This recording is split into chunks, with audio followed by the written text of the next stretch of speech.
Bashkëpunimi i Universitetit Fanoli në Korçë me Agjencinë Kombëtare të Kërkimit Shkencor dhe Inovacionit është forcuar nga viti në vit, duke krijuar më shumë mundësi për zhvillimin e projekteve kërkimore. Pedagogët dhe stafi i universitetit janë përgjigjur vazhdimisht thirrjeve për aplikime, të mbështetur edhe nga kualifikimi i tyre i vazhdueshëm profesional. Aktualisht janë mbyllur aplikimet e këtij viti për projektet e infrastrukturës në kërkimin shkencor. Universiteti i Korçës ka dorëzuar disa aplikime për ndërtimin e laboratorëve.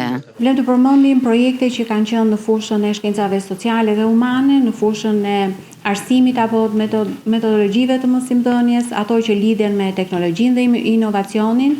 Sigurisht kemi aplikuar në projekte që kanë qenë në fushën e shkencave sociale apo dhe atyre mjedisore. Janë projekte që kanë sjell inovacion, kanë sjell laborator, që për nga cilësia vlen të përmendet se janë të krahasueshme ose më saktë janë në standarde të laboratorëve bashkëkohor dhe të universiteteve apo të institucioneve kërkimore të rajonit. Universiteti i Korçës disponon disa laborator kërkimor, një prej të cilëve është ngritur fal projekteve të mbështetura nga Akshi, i fokusuar në kërkimet mbi ushqimin dhe përdorimin e metodave të avancuara për analizën e tij.